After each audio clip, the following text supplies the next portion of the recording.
On our latest tour, we visited 7 shelters in 6 states over the course of 6 days. And this trip was a little bit different than some of our previous trips because this time it wasn't just myself and photographer Nancy Slattery. We also brought 2 of our board members with us because we knew it was important that they see the shelters that they are working so hard to help. I know that visiting a shelter changed the trajectory of my own life. It's what convinced me that the problem of so many dogs suffering and sometimes dying in our shelters doesn't exist because people don't care, but because they don't know. I didn't know, and I had fostered over 100 dogs at that point. Our first stop on this trip was a repeat. And we don't often go for a second visit because there are still so many shelters left to visit, but Saving Webster Dogs holds a special place in our hearts. It's unique in that it is technically a private rescue, but it is also the unofficial and unfunded county rescue or county shelter for Webster County, West Virginia. The animal control officer actually brings the dogs directly to Rose. This saves her from having to drive to the pound to get the dogs. She knows that if she doesn't take the dogs, they will suffer in deplorable conditions at the pound and will be killed after their 5-day stray hold. Saving Webster Dogs had about 112 dogs on their hilly property the day we were there. All the dogs live outside, most in kennels, and many loose or on tethers. It takes Rose 4.5 hours just to feed and water the dogs, which happens only once a day.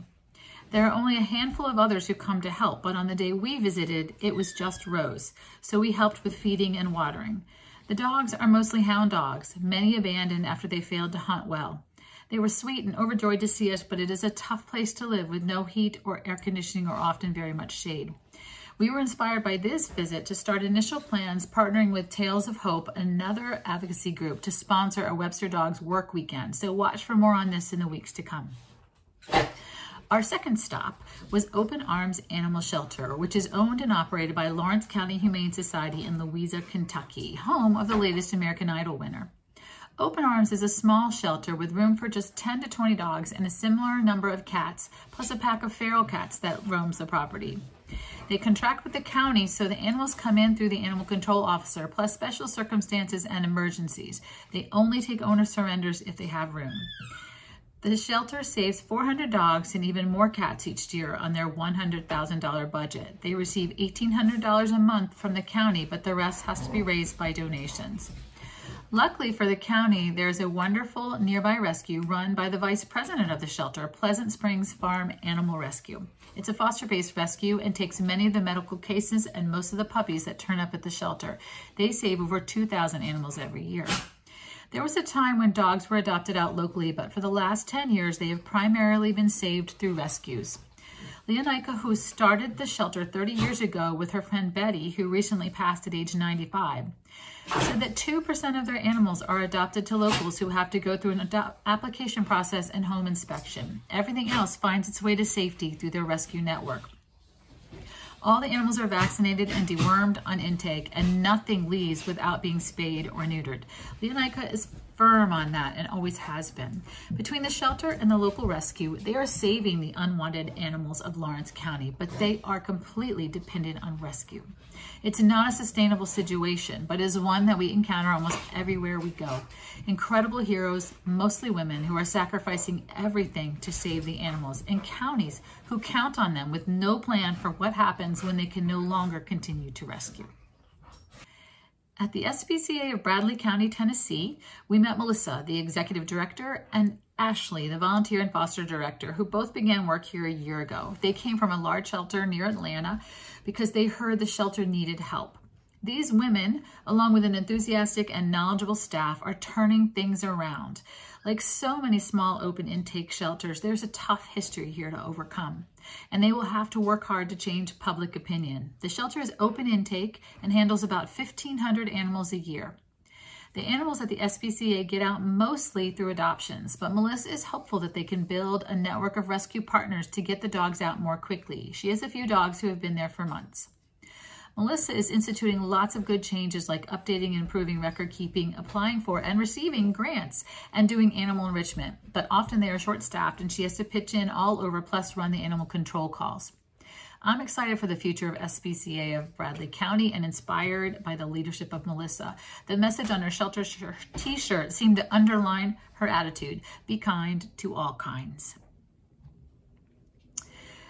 On this shelter tour, we finally made it to Bibb County, Alabama. We'd originally planned to visit on our January tour, but a wicked winter storm forced us to run home early, and we missed Bibb and one other shelter. But this time we made it, and we're glad we did. At the shelter, we met Blanche, the dedicated volunteer who, along with Joey, another volunteer, spends hours at the shelter helping Robbie, the impound officer in charge of the shelter. Bibb County is technically a dog pound, only obligated to hold the dogs for the 7-day legal stray hold before euthanizing them. But as Robbie said, if I have room, I won't euthanize a dog. The shelter handles between 750 to 800 animals every year, dogs and cats. I asked about specific numbers, and Robbie told me that from May 21 to June 22, they took in 828 animals. 477 left through rescue, and 242 were euthanized. Blanche works hard to get the dogs out, even taking some home to foster when they run out of time. She evaluates the dog, treats them for flea and ticks. She also vaccinates them because the shelter doesn't vaccinate because technically they are a pound, not a shelter. She addresses the medical needs and makes sure they are spayed and neutered before they leave. In many ways, Bibb County is a dog pound. They're open intake and so must take any animal that turns up at their facility for pretty much any reason. There are a limited number of kennels, so sometimes hard decisions have to be made. Pit bulls, sick dogs, aggressive dogs, and cats are the most likely to fill out those euthanasia numbers. Robbie has to make that call and also do the actual euthanasia, something that is not ever easy for him. Well, the dogs don't live in luxury conditions. This crew does the most they can with what they have. Baby pools, industrial fans, and shade are utilized to cool the dogs in the unfathomable heat, at least according to me. It's really hot down there. The dogs live on cement or dirt in pretty bare conditions, but they are indoors and they are safe. When we arrived at the Fitzgerald Ben Hill Humane Society in Georgia, we met Nancy, who's the animal care assistant, which is not a good title. It does not describe what she does. To my mind, she's more of the shelter director, but she said, this place belongs to the community. Everything in here, including the animals. Nancy encourages the community to come to the shelter, volunteer, visit the animals, and treat the building, the supplies, and the animals with the same care they would treat their own. The shelter was bustling with staff, volunteers, potential adopters, someone wanting to drop off sick kittens, and even a reporter there to cover our visit. In the lobby, we met 3 young volunteers aged between 12 and 16. One was there to earn community service hours, but the other 2 regularly spend their days at the shelter. In 2019, the shelter took in about 1,500 animals and euthanized 421 dogs and 494 cats. In 2020, after Libby, another employee, began to work there, they took in 1,178 animals and euthanized just 50 dogs and 74 cats. And in 2021, they took in about 950 animals and euthanized just 35 dogs and 54 cats. This staff is working hard to save these animals by instituting smart practices, networking to rescues, and empowering their volunteers to make real contributions to the work of the shelter. While the numbers have been reduced dramatically, there is still the need to euthanize even for space.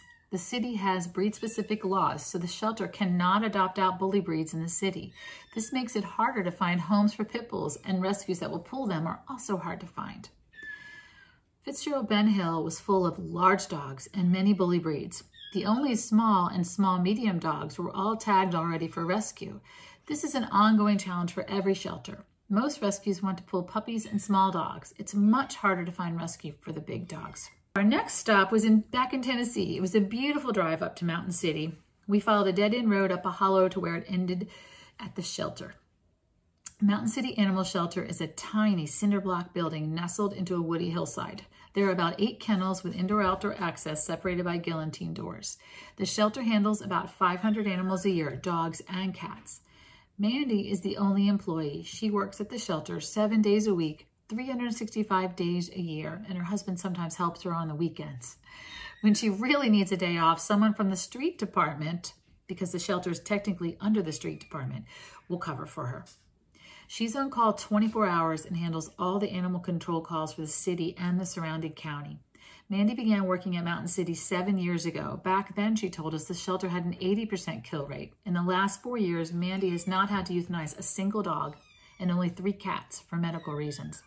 She gets the dogs out through rescue and makes sure that all the dogs and cats leave spayed or neutered, despite having only an $800 medical budget per year. Her food budget is also $800 a year. Anyone who has a pet knows that you might spend close to that on your own dog, let alone 500 animals. So she depends on donations and help from the rescues. I can't imagine doing Mandy's job all alone up at the end of this peaceful hollow, yet she seemed to like her work and the animals in her care. She is quietly here every day, working to care for the animals and improve the situation in this mountain town. She's another hero who deserves our thanks and support. We made one more stop on our way home. We stopped in Virginia at the Regional Center for Animal Care and Protection in Roanoke. This open intake shelter is the municipal shelter for 4 counties, about 250,000 people, and handles about 4,000 animals a year, mostly dogs and cats, but occasionally goats, birds, bunnies, reptiles, and even once some stray goldfish they found in a bag. At the shelter, we were greeted by the squawks of Houdini, the cockatoo, who was leaving on transport soon. We met Libby, the rescue volunteer coordinator, who coordinates both volunteers and rescue placements, and Mike, the interim executive director, who has been there for 5 years. Like most open intake shelters, they are technically a kill shelter, although their numbers have vastly improved since Mike and Melinda, the director of operations, came on board in 2017. Prior to that, the shelter had about a 60% live release rate, and now they are normally in the high 80s or low 90 percentile. As an open intake shelter, they will take any animal brought in through animal control, found as strays, or surrendered by their owners. But they work very hard to help owners keep their pets if possible. They have a huge pet pantry to provide supplies and food to pet owners in need. And they will offer veterinary assistance or even training help if that is what is needed. With a vet on staff, they handle most of the vet work at the shelter, except spay and neuter surgeries or more serious medical needs. This enables them to move dogs through relatively quickly with an average stay of just 28 days. The shelter has held up to 400 animals at one time, but currently had 240. They also have a large foster program, mostly to handle young kittens, but would love to have more dog fosters. RCACP is a first-class public open intake facility. I wish we could duplicate it all over the South. It makes sense for counties to combine resources and have one first-class facility rather than multiple dog pounds and small shelters that struggle. With so many smart policies and practices and enthusiastic and capable staff and dedicated fosters and volunteers, it doesn't get much better than this. But if we aren't able to save every dog and slow the flow of unwanted animals with these kinds of resources, how will we ever fix this? How will we ever fix this? This is the question that keeps me up at night. I think there are answers, and that's why I travel, it's why I write, it's why I tell these stories. Pretty much every shelter we visited struggles with some of the same issues. Backyard breeders dumping dogs, increase of owner surrenders in the wake of the pandemic, neglect cases, prevalence of heartworm, lack of access to low-cost veterinary care, aging facilities, lack of good dog laws, and always not enough funds. Everywhere we go, I always ask, how do we fix this? How do we stop this endless flow of unwanted animals? Some of the answers I received on this trip were as follows. We need more access to free and or low-cost spay and neuter services. There's a veterinary crisis in this country right now, and until we address it, it will be very difficult to lower our numbers of unwanted animals. People need to care more. Shelter staff see so much neglect, cruelty, and ignorance. Humane education is needed in this country. More than one director told me we need the next generation to solve this. But if we aren't educating the next generation, how will they change it? I dream of humane education curriculum in every school. Teach children how to safely interact with animals, care for them humanely, and explain why our shelters still kill so many animals. They will want to fix this. County budgets need to realistically fund their shelters.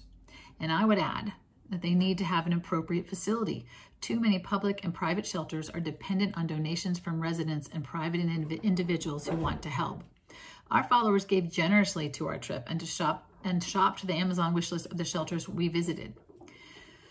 Again and again on this trip, directors told me we need better dog laws. Most states that do not have shelters overflowing with animals are ones with strong dog laws about licensing, tethering, humane treatment, and spay-neuter. I believe that animal shelters are a community service. and they should be funded by their community. No community wants to have animals wandering their streets, breeding incessantly, and passing on dangerous health issues. And no community wants to have a shelter that kills healthy, adoptable animals. Until we fund our shelters, though, one or another of these problems will persist. In the communities where this shelter is managing to save their adoptable animals, they are only doing it through the reliance on rescue and donations, both of which can dry up. In fact, on this trip, that was one thing we heard consistently. Rescues are full and pulling fewer animals, and that trickles down to great stress on the shelters themselves and more dogs dying. The bottom line is this: we have to do better. The animals deserve better, and our communities deserve better. How will that happen? It starts by acknowledging the problem. Our tagline on our logo says, "Awareness brings change." I said it at the beginning of this video. The problem isn't that people don't care. It's that they don't know. We can't fix a problem we don't know exists. And until we acknowledge the problem and take ownership in the solutions, we won't fix this. If you'd like more information, visit our website, whowillletthedogs.out.org. You can read stories about all of our organizations we visited, look through our resource guide that is crammed with ideas to help shelters and rescues and advocates, or sign up to volunteer with us. Watch our movie, our Emmy-nominated film, Amber's Halfway Home. There's links to it there. There's links to all kinds of things. You can even shop and get one of our lovely t-shirts. So check us out, whowillletthedogs.out.org, and be part of the solution, because together we can let the dogs out.